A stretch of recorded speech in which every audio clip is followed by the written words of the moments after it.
12.3 내란 가담 의혹을 받는 심우정 전 검찰총장이 피의자 신분으로 2차 종합특검에 출석했습니다. 특검팀은 심 전 총장을 상대로 당시 박성재 전 장관에게서 받은 지시 등 계엄 당일의 행적을 캐 물을 것으로 보입니다. 강나림 기자입니다. 2차 종합특검이 심우정 전 검찰총장을 내란 중요임무종사 혐의 피의자로 소환했습니다.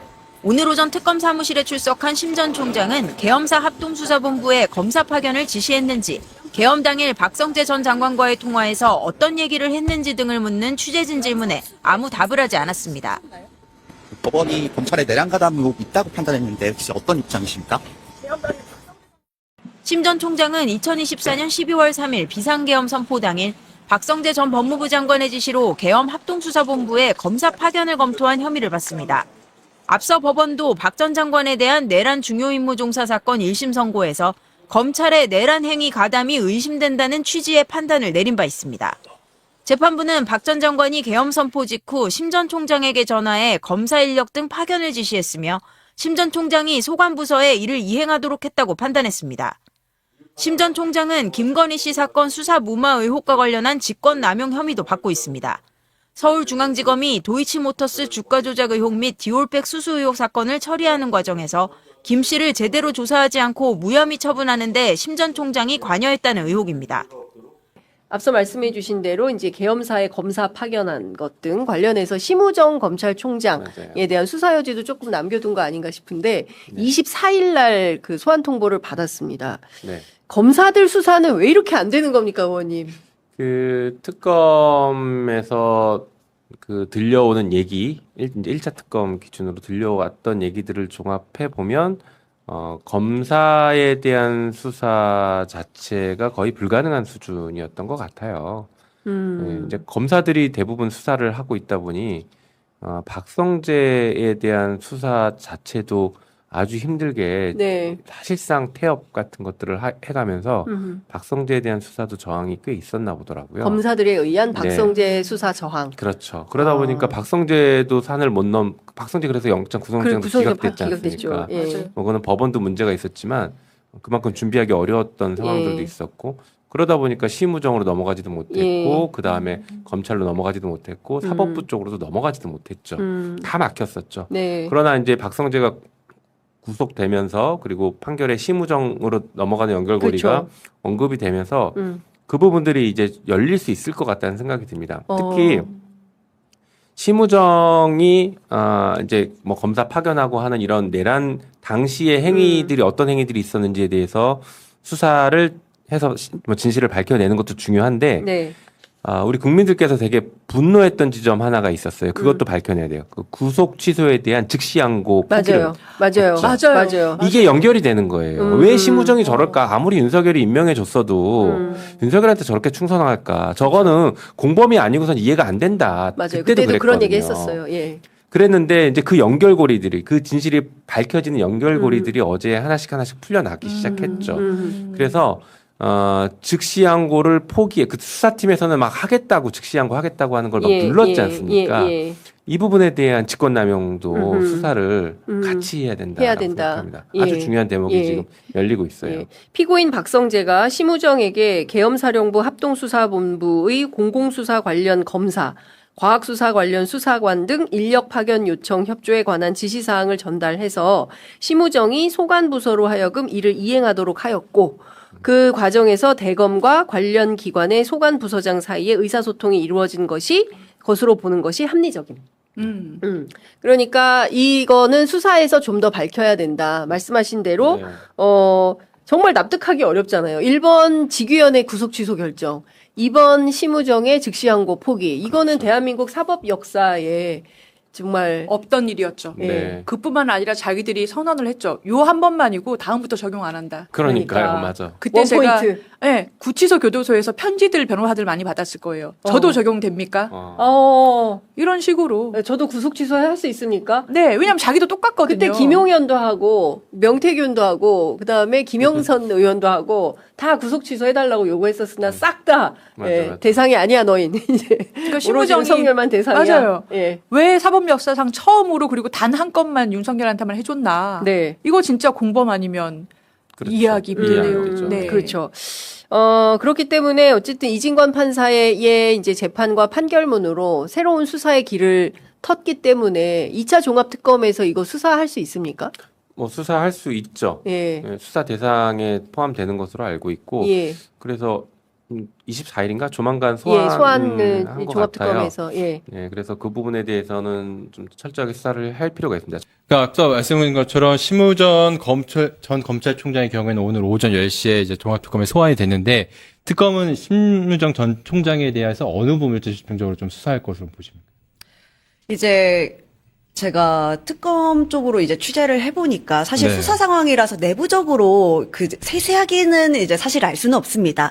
하지만 이제 대체적으로 이제 들여다볼 수 있는 가장 크게 세 가지는요. 우선 계엄 직후 검토 지시가 단순한 상황 파악이었는지 아니면 계엄의 협조를 의도해서 비롯되었는지가 가장 중요합니다. 내란죄는 사실 실행 결과가 아니라 가담 행위 자체로 성립을 하는 만큼요. 이 부분이 핵심 쟁점이 되거든요. 그리고 또 검토 결과를 이제 보고받은 이후 추가 지시나 혹은 후속 행동이 있었는지 또 박 전 장관과 이제 세 차례 통화를 했었는데 구체적으로 또 어떤 내용이 오고 갔는지도 이제 확인 대상이 됩니다. 다만 심 전 총장은 앞서 박 전 장관 재판에서 이제 형사소송법 148조 이제 증언 거부권이죠. 네. 이제 근거로 전면 진술을 거부한 바 있습니다. 그래서 이번 소환에서도 아마 같은 태도를 좀 취할 가능성이 좀 이제 좀 높지 않을까라고 이제 생각을 하고 있고요. 네. 내란 혐의 외에도 이제 김건희 씨 도이치모터스 수사 무마 의혹으로도 별건 입건된 상태라서 종합특검 입장에서는 이제 두 트랙을 이제 동시 진행하고 있는 상황입니다. 아무래도 이번에 어제 판결에서 박성재 전 장관이 25년형을 선고받았기 때문에 심우정 전 총장의 형량도 좀 어떻게 될지 좀 관심이 가는 대목인데요. 네. 감찰기능님은 개인적으로 좀 어떻게 좀 예상하시는지 궁금합니다. 일단 뭐 아직 기소 여부조차 뭐 정확하게 결정되지 않은 상황이니까 형량을 논하는 거는 조금 뭐 이를 수도 있습니다. 네. 하지만 그 심우정 총장 같은 경우에는 기본적으로 지금 최상병 특검에서 그 이종섭 불법 출근과 관련해 가지고 범인 도피라던가 직권 남용 이런 혐의로 지금 기소가 되어 있는 상태입니다. 그리고 추가로 지금 종합특검에서 이렇게 내란죄의 가담 여부에 대해서 오늘 조사를 하겠다는 것인데 방금 전에 유 기자님 지적하신 것처럼 이 내란죄라는 것은 기본적으로 그걸 이제 실질적인 결과가 발생해야만 처벌할 수 있는 범죄가 있고 네. 그다음에 그것이 아니라 위험한 상황을 초래하더라도 그걸 위험범이라고 하는데 위험한 상황 그러니까 실질적인 결과를 초래하지 못했더라도 가담 행위 정도만 인정이 되면 처벌할 수 있는 범죄가 있습니다. 내란죄의 경우에는 그 후자에 해당해서 위험범에 해당하기 때문에 만약에 심우정 총장이 계엄을 전제로 해가지고 이 기본적으로 검찰 조직을 어떻게 운영해야 될지를 지시한 것이라면 그 점에 있어서 내란 중요임무 종사 지금 박성재 장관이 처벌받은 것과 동일한 법리로 의율될 가능성이 있습니다. 네. 그렇기 때문에 그런 경우에는 상당히 중한 형량의 선고가 불가피해질 수도 있습니다. 네. 일단 어제 박성재 전 장관에게서는 25년형을 좀 선고를 받았는데 어제 1심 판결이었기 때문에 네. 향후 2심 판결을 또 어떻게 될지 좀 궁금한데 이 부분을 좀 어떻게 좀 지금 그 점과 관련해 가지고는 아까 유 기자님께서 이렇게 판결 이후에 여러 가지 말씀을 하셨지만 판결 이후에 보면 양형 이유도 이진관 부장판사가 상당히 자세하게 언급을 해놨습니다. 네. 어떤 이야기들을 해놨나 하면은 이 박성재 장관에게 유리한 것은 공직 생활을 오래 했다는 것 그리고 초범이라는 것 다 이 초범이라는 표현을 썼다는 이유로 엄청나게 비난을 받지 않았습니까? 그렇죠. 초범이라는 것 그다음에 마지막 그 20년 구형을 받았을 때 박성재 장관이 본인이 그 회한이라든가 이런 걸 토로하면서 눈물을 흘리지 않았습니까? 그런 점들이 있었는데 그걸 하나하나 지적하면서 본인이 25년을 선고할 수밖에 없는 중형을 선고할 수밖에 없는 이유를 설명했습니다. 초범이라는 거는 제한적으로 고려할 수밖에 없고 범죄의 특성상 30년간 공직에 봉사했다고 하지만 내란죄의 특성상 그건 고려해서는 안 되고 네. 그다음에 눈물을 흘린 것은 진정한 반성으로 보기 어렵다. 이렇게 단호하게 그 양형이유를 설명하면서 징역 25년을 선고했거든요. 물론 그 한덕수 총리가 15년이라는 것 그리고 이상민 장관이 9년형을 선고받았다는 것 항소심에서 그런 점도 어느 정도 고려가 되겠지만 25년이라는 형량이 워낙 중한 형량이기 때문에 네. 특별한 사정 반경이 없는 한 항소심에서도 15년 이상 유지되지 않을까 이런 추측을 예상을 조심스럽게 해봅니다. 네, 알겠습니다. 오늘 심우정 전 총장이 이제 특검에 소환되는데요. 관련 내용에서 계속 지켜보도록 하겠습니다. 소환 조사에 앞서서 이 심우정을 비롯한 검사들은 희한한 짓거리를 참 많이 한 걸로 보입니다. 저는요, 이 검사들을 보면서, 야, 이래서 검사들이 나쁜 놈이구나라는 생각을 해봅니다. 검사들은요, 적어도, 자신이 사법제도의 어떤 수사 대상이 되었을 때, 검사로서 좀 품위를 지킬 줄 알았어요.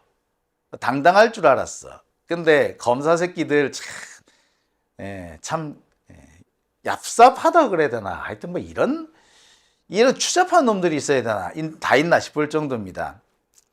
자, 이 심우정에 대해서 소환 조사가 진행이 된다는 것은 대검에 대한 압수수색이 끝났다는 것을 의미합니다. 특히 검찰의 이프로스에 대한 대대적인 압수수색이 이제 마무리됐다는 것을 의미하죠.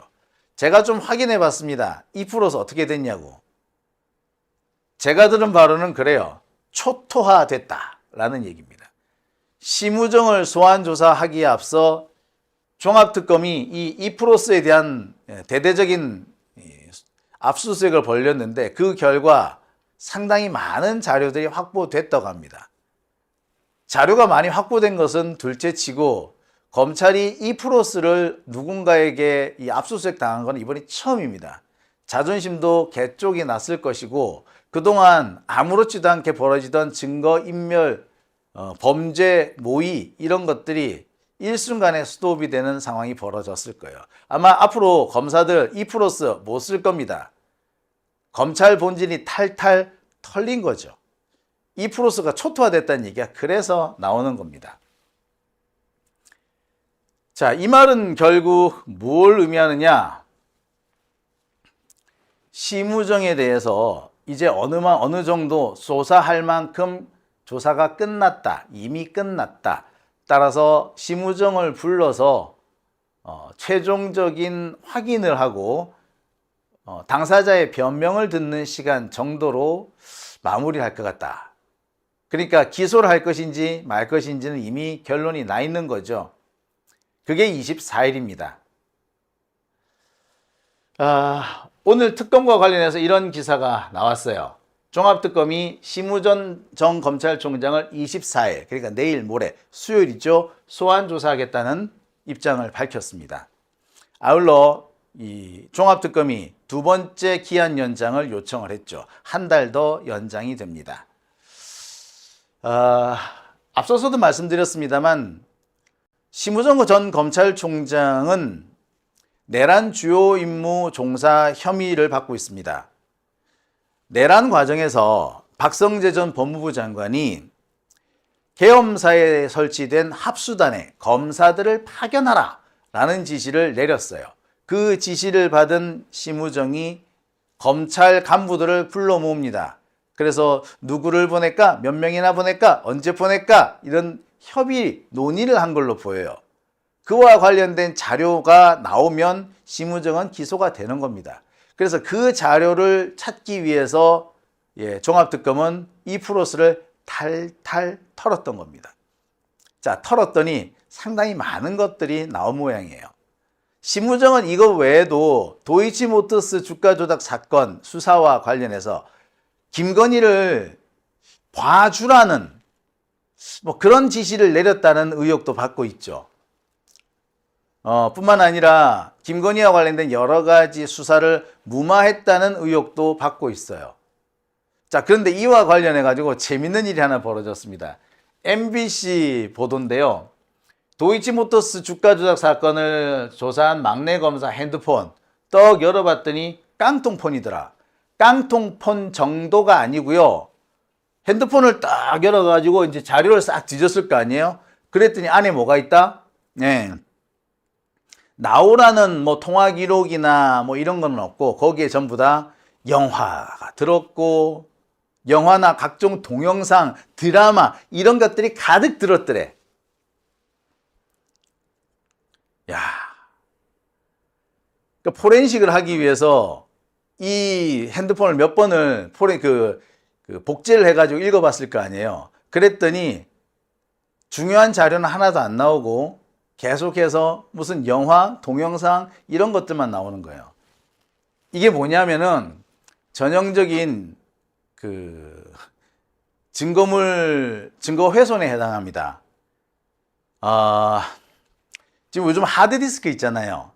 이 컴퓨터 안에도 하드디스크 같은 것이 들어있는데, 이 핸드폰에도 하드디스크 같은 게 있잖아요. 근데 이 하드디스크를 물리적으로 지우는 데는 한계가 있습니다.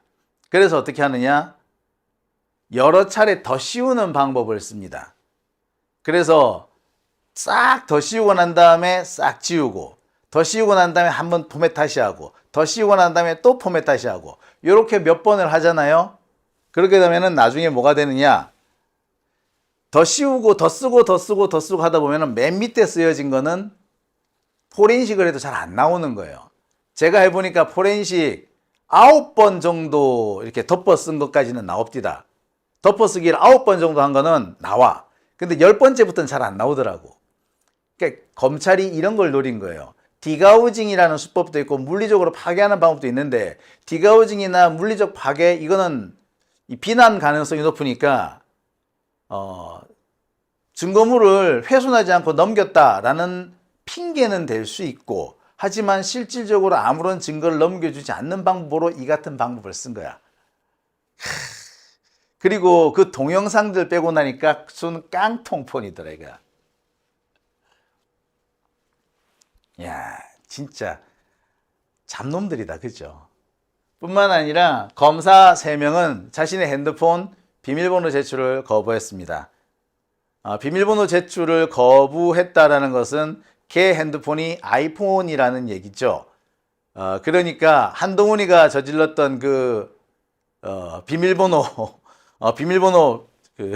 은닉이라고 해야겠죠. 심우정은 내란에 가담한 혐의로 현재 수사를 받고 있습니다.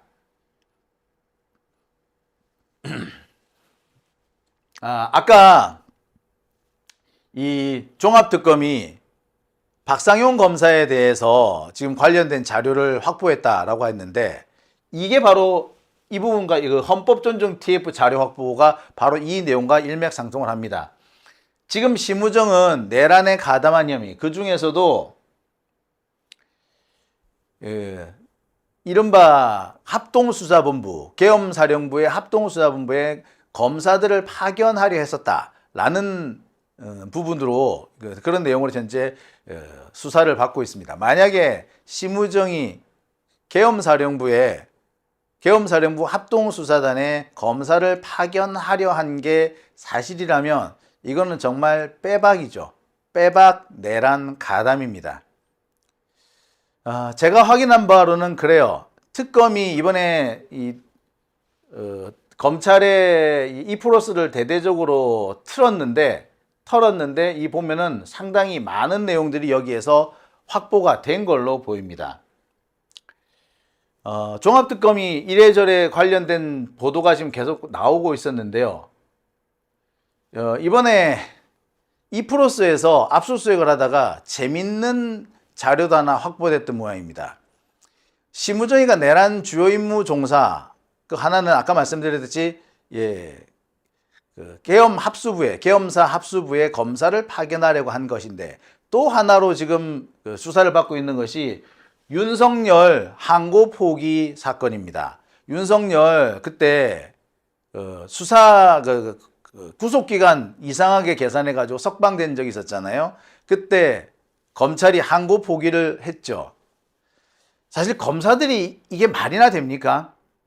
박상용이 순 개새끼인 것이 이재명 대통령과 관련해서 항소 포기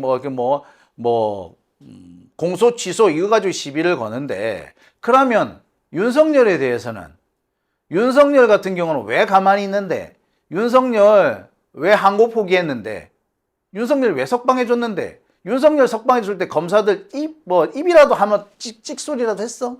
아무 소리도 안 했잖아요. 결국 윤석열 석방됐잖아. 그랬는데 박상용 그에 대해서는 한마디라도 했어? 여기서 우리가 알 수 있는 것은 박상용 같은 자들, 검찰이 사실은 내란 세력과 한 통속이라는 게 이렇게 드러나지 않느냐는 생각이 들어요. 자, 아무튼 특검이 대대적인 압수수색을 통해서 많은 것들을 얻어냈습니다. 크게 세 가지예요. 첫 번째, 내란 관여 의혹. 두 번째, 윤석열 석방과 관련해서 심우정이가 무슨 짓을 했는지 그와 관련된 자료. 그리고 김건희 수사 무마와 관련된 자료. 이 세 가지가 이 프로스에 고스란히 남아있다는 것이 확인이 됐습니다. 진짜 중요한 것은 이 프로스에 안 남아있을지도 몰라요. 자, 이와 관련해서 이 종합특검은 대검을 탈탈 털어가지고 심우정이 실제로 사용했던 컴퓨터, 노트북 등을 확보했다고도 합니다. 그리고 당시 대검 주요 간부들의 컴퓨터도 싹 확보를 했습니다. 심우정은 종합특검으로부터 이미 2달 전부터 대대적인 압수수색 등등을 겪어왔던 겁니다. 그러니까 이번에 종합특검이 심우정을 소환하는 것은 그냥 한번 불러서 얘기를 듣겠다가 아니라 오랜 기간, 장기간에 걸친 압수수색 그리고 대대적인 압수수색을 통해서 어느 정도 혐의를 포착하고 증거까지 확보된 상태에서 소환을 하는 것이다 라고 봐도 과언은 아닐 것 같습니다. 현재 이와 관련해 가지고요, 심우정은요, 별다른 입장을 제시하지는 않고 있습니다. 특히 윤석열 구속 취소, 이 즉시 항고 포기 건과 관련해서는 입을 완전히 닫고 있는 것 같아요. 말을 하면 할수록 마이너스라는 것이 본인도 뭐 알고 있는 게 아닐까 싶습니다. 이미 윤석열 항고 포기 사건 같은 경우에는 사실 뭐 별다르게 변명을 하기가 어려운 것이 아시다시피 이 윤석열에 대한 항고 포기 이게 누가 보더라도 불법적이라는 것은 뻔한 거지 않습니까? 따라서 심우정이가 뭐라고 말을 하는 것 그 자체가 본인에 대해서 오히려 무덤을 파는 것이다 이렇게 보여지는 모양이에요. 자, 이 앞서서 사실 종합특검은 이창수 전 중앙지검장도 소환해 조사를 했죠. 이창수 서울중앙지검장 같은 경우에는 도이치모터스 주가 조작 사건에 대한